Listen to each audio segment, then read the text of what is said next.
Hello and welcome to Inside Indiana Business. I'm Gary Dick. Well, the world will be coming to Indiana in 2020. The inaugural Indiana Global Economic Summit will be held in April, convening of CEOs, business, academic, and economic development leadership from around the world and the state of Indiana for conversations, collaborations on the future of the global economy. And I'm pleased to welcome back to the show Indiana Secretary of Commerce Jim Schellinger with details on the idea behind the event and why he and others think this could be a game changer for Indiana. And Jim, welcome to the program. Always good to be with you. So the Davos of the Midwest, the World Economic Forum in Switzerland that gets the cream of the crop from the business community and elsewhere, that was kind of the inspiration for this summit next April. It is. This is really an extension of the governor's next level connectivity. And it started for me, I tease, Johnny Cash has never been anywhere I haven't been.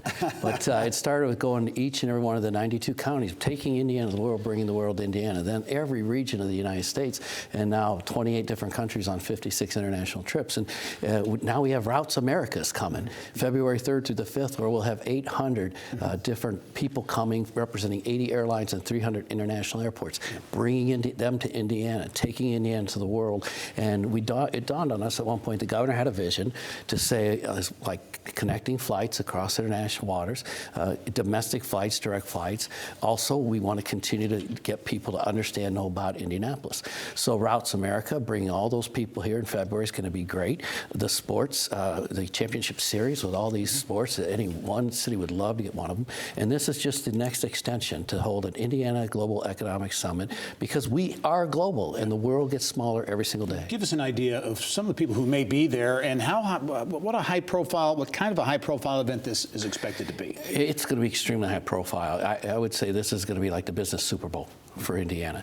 So this was inspired by the number of international companies we have in Indiana that do work all over the world. Cummins, 105 countries, Lilly, 100 countries, and I see them everywhere I go.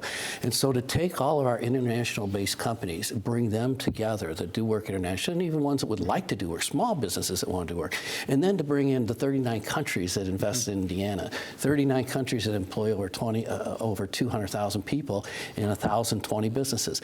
Bring consuls general. We're going to have a special advisory council, international advisory council with 15 consul generals from all the countries we do business with, government figures, universities. We're going to bring students in a big way. We want students to attend. So this is bringing the quality minds together to think tank, and we're going to look at the future of agribusiness. We're going to look at the future of advanced manufacturing, aerospace, and defense. And we've got some star-studded speakers lined up, mainly because we have so many great relationships now. So the CEO of Saab will be here from Sweden. The CEO of Tate Line will be here from London.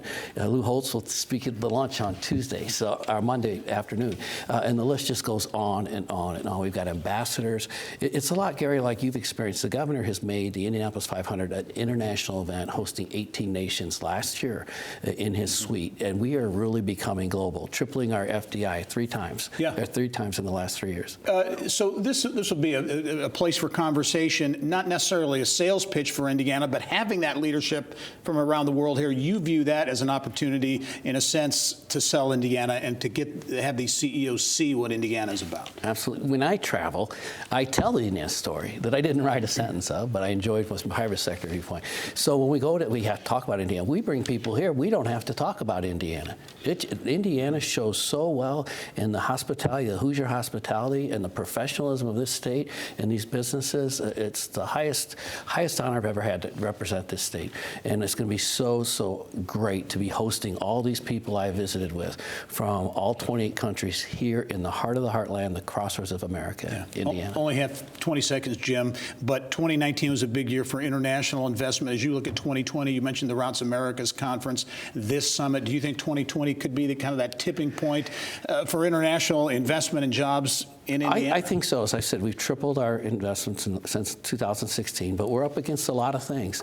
We're up against presidential impeachment and fears of recessions and trade barriers and workforce. But I think we've done well this year in spite of that, and next year we're going to be overcoming some of those, and we'll be right back up. All right. Jim Schellinger is the Indiana Secretary of Commerce. Jim, as always, welcome to the Global Economic Summit in Indiana next April. We'll talk to you soon.